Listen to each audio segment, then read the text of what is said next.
नमस्कार। मैं मानवी आप सभी का एनडीटी न्यूज में स्वागत करती हूँ।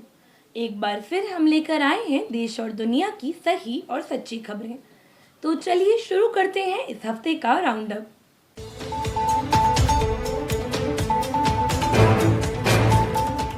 केन्या सरकार द्वारा अडानी समूह को जोमो केन्यात्ता इंटरनेशनल एयरपोर्ट 30 सालों के लिए लीज पर दिए जाने के फैसले के खिलाफ केन्या एविएशन कर्मचारियों ने बीते गुरुवार को विरोध प्रदर्शन किया। प्रदर्शनकारियों ने चिंता जताई है कि इस डील से उनकी नौकरियां खतरे में पड़ सकती हैं और अडानी समूह विदेशी कामगारों को फायदा पहुंचा सकता है। उन्होंने मांग की है कि यह सौदा तत्काल रद्द किया जाए। इस प्रदर्शन से न सिर्फ केन्या बल्कि भारत में भी खलबली मची हुई है। विपक्ष ने इस मुद्दे पर मोदी सरकार को घेरते हुए कहा कि प्रधानमंत्री नरेंद्र मोदी की अडानी समूह से अध्यक्ष गौतम अडानी के साथ दोस्ती अब वैश्विक स्तर पर जगजाहिर है। इसीलिए विरोध प्रदर्शन आसानी से भारत और भारत सरकार के खिलाफ गुस्से में बदल सकते हैं। विपक्ष ने आरोप लगाया है कि मोदी सरकार ने अडानी समूह के साथ इस तरह के कई सौदे किए हैं जिसमें हवाई अड्डे, रेलवे स्टेशन और बंदरगाहों को अडानी समूह को लीज पर दिया गया है। इन सभी का संचालन अब अडानी समूह कर रही है, जिसे सरकारी उपक्रमों के निजीकरण दिशा में बताया जा रहा है। जानकारों ने कहा कि एक तरफ निजीकरण से आम लोगों के जीवन पर संकट उभर कर आया है, तो दूसरी तरफ इसका फायदा अडानी समूह को मिल रहा है। हाल ही में जारी की गई हारून रिच रिपोर्ट में अडानी को एशिया के दूसरे और भारत का पहला सबसे अमीर व्यक्ति बताया गया है।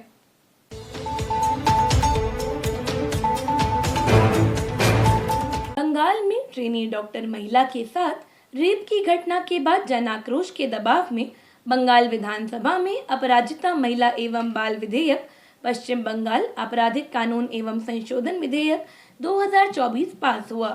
इस विधेयक को राज्यपाल और राष्ट्रपति की मंजूरी मिलना बाकी है। इस विधेयक का मकसद महिलाओं और बच्चों के खिलाफ होने वाले यौन शोषण के आरोपी को सख्त सजा और पीड़िता की सुरक्षा सुनिश्चित करने का प्रावधान है। आपको बता दें कि 2019 और 2020 में आंध्र प्रदेश और महाराष्ट्र सरकार के द्वारा लाए गए इसी तरह के बिल को अभी तक राष्ट्रपति से मंजूरी नहीं मिली है। महिलाओं के प्रति भयानक रूप से बढ़ते अपराध चिंता का विषय बनते जा रहे हैं। न्यूज एजेंसी पीटीआई ने खुद की खबरों के हवाले से एक रिपोर्ट जारी करते हुए बताया कि 1 जुलाई से 31 अगस्त के बीच देश भर में लगभग 150 बलात्कार की खबरें दर्ज हुई हैं। महिलाओं के प्रति बढ़ते अपराध महिलाओं की सुरक्षा और न्याय के सवालों को कटघरे में खड़ा करते हुए दिखाई देते हैं।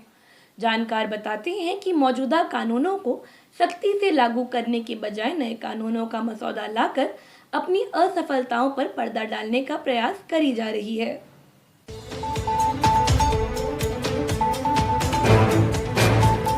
हरियाणा चुनाव में इन दिनों बेरोजगारी का मुद्दा छाया हुआ है। इसी बीच हरियाणा कौशल रोजगार निगम के तहत निकले 5000 सफाई कर्मचारी पदों के लिए 45,000 से ज्यादा ग्रेजुएट और पोस्ट ग्रेजुएट युवाओं ने आवेदन करने की बात कही है। बता दें कि इन सफाई कर्मचारियों को कॉन्ट्रैक्ट पर रखा जाएगा और सिर्फ 15,000 की तनख्वाह होगी, जिसके बदले उन्हें गली मोहल्लों, सड़कों में सफाई, झाड़ू लगाने और कचरा उठाने का काम करना होगा। हरियाणा में बढ़ते बेरोजगारी संकट के चलते ऐसी स्थिति साल दर साल देखने को मिल रही है। हाल ही में जारी रिपोर्ट के अनुसार हरियाणा के शहरी क्षेत्रों में 15 से 30 साल के युवाओं के बीच बेरोजगारी दर 11% से ज्यादा है। यानी इन युवाओं को हफ्ते में एक दिन भी काम नहीं मिलता है। बेरोजगारी का यह संकट सिर्फ हरियाणा में ही नहीं बल्कि पूरे भारत में भी देखने को मिल रहा है। देश में रोजगार नहीं मिलने की स्थिति में युवा इजराइल और दूसरे युद्ध प्रभावित इलाकों में काम करने के लिए जा रहे हैं। जानकार बताते हैं कि बढ़ती बेरोजगारी के चलते पूंजीपति मजदूरों को कम पैसे पर काम करने को मजबूर करेंगे, जिससे उनका आर्थिक शोषण बढ़ेगा। साथ ही आने वाले दिनों में गिग वर्कर्स जैसे आउटसोर्सिंग कामों को कंपनियां बढ़ावा देंगी, जहां पर कोई श्रम कानून लागू नहीं होते हैं।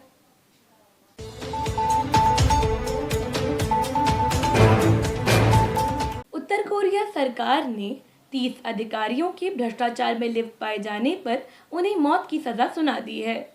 फ्योंगॉन में बाढ़ प्रभावित क्षेत्र में नियुक्त किए गए इन अधिकारियों की असफलता के कारणवश 1000 लोगों की मौत हुई और 15,000 लोग प्रभावित हुए थे।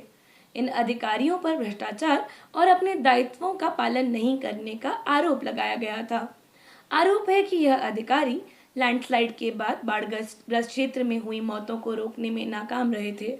सोशल मीडिया पर इन खबरों के बरक्स भारत में भी सरकारी अधिकारियों के भ्रष्टाचार में लिप्त होने और दायित्वों का पालन न किए जाने की घटनाओं पर लोगों ने सख्त कदम उठाए जाने की मांग की है। केंद्रीय सतर्कता आयोग की एक रिपोर्ट के मुताबिक भारत में भ्रष्टाचार के सबसे अधिक मामले रेलवे में हैं।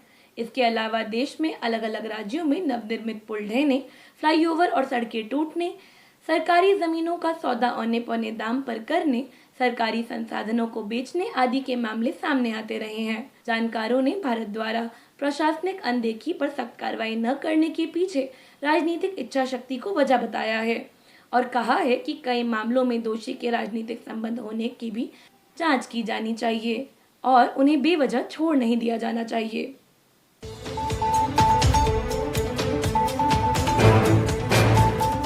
हरियाणा के पलवल जिले में गौरक्षा के नाम पर हत्या का संगीन मामला पिछले सप्ताह सामने आया है।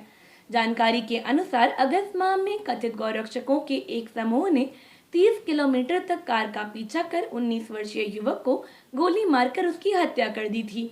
हत्यारों ने दावा किया था कि उन्होंने उसे मवेशी तस्कर समझ लिया था। इस मामले पर 5 लोगों को गिरफ्तार कर लिया गया है और न्यायिक हिरासत में लिया गया है। पीड़ित की पहचान 12वीं कक्षा के छात्र आर्यन मिश्रा के रूप में हुई है, जो फरीदाबाद की एक ओपन स्कूल में नामांकित था। हत्या का मुख्य आरोपी अनिल कौशिक दिल्ली और गुड़गांव के आसपास हाईवे पर कथित गौरक्षक के तौर पर सक्रिय रहा है और फरीदाबाद में आधिकारिक गौरक्षक टास्क फोर्स का सदस्य है। जानकारों ने कहा है कि भाजपा सरकार द्वारा वर्षों से फैलाई जा रही नफरत का एक और मासूम शिकार हुआ है। बीते 10 वर्षों में सांप्रदायिक संगठनों की भरमार हुई है, जिन्हें भाजपा द्वारा चुनावी फायदे के लिए संरक्षण दिया जा रहा है।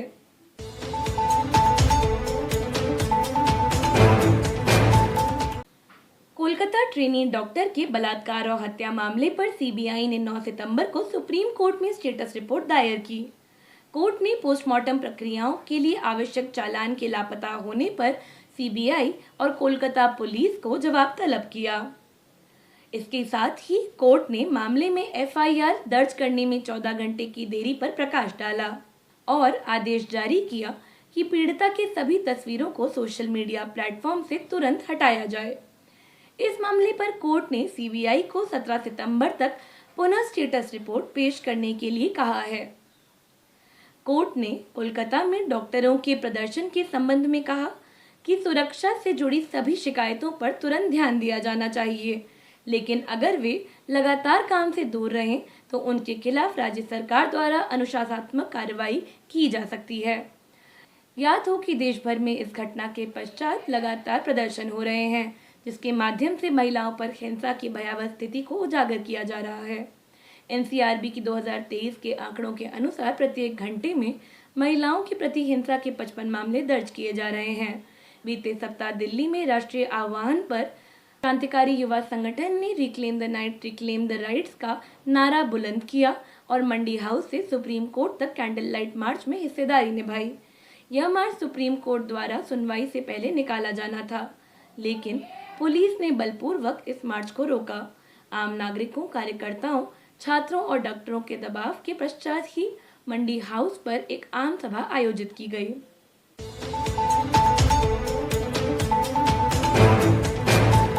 जाते जाते एक नजर डाल लेते हैं देश और दुनिया की अन्य महत्वपूर्ण खबरों पर।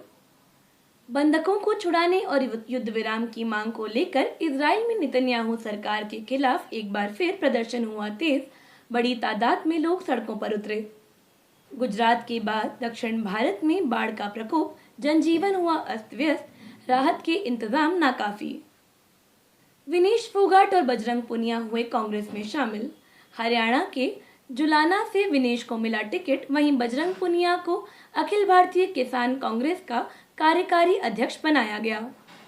सुप्रीम कोर्ट ने बुलडोजर कार्रवाई पर आए गंभीर सवाल पर कहा कि सिर्फ आरोपी होने के आधार पर किसी का घर गिराना कानून के खिलाफ। बुलडोजर एक्शन पर सुप्रीम कोर्ट ने अपराध तय होने के आधार पर किसी का घर नहीं पाए जाने की बात उठाई। आईआईटी बीएचयू गैंगरेप आरोपियों को मिली जमानत, खराब पैरवी और ढीली जांच के लगे आरोप, बीएचयू छात्रों ने किया प्रदर्शन। जनता पर एक बार फिर महंगाई की पड़ी मार, कमर्शियल सिलेंडर के दाम में 39 रुपए का इजाफा, आवश्यक चीजों पर जीएसटी लगाकर सरकार ने भरा अपना खजाना। आज के राउंड अप में बस इतना ही। मिलते हैं अगले सप्ताह जनपक्ष स्तर खबरों का ब्यौरा लेकर। तब तक एनडीडी न्यूज को सब्सक्राइब करें और इस वीडियो पर लाइक, शेयर और कमेंट अवश्य करें।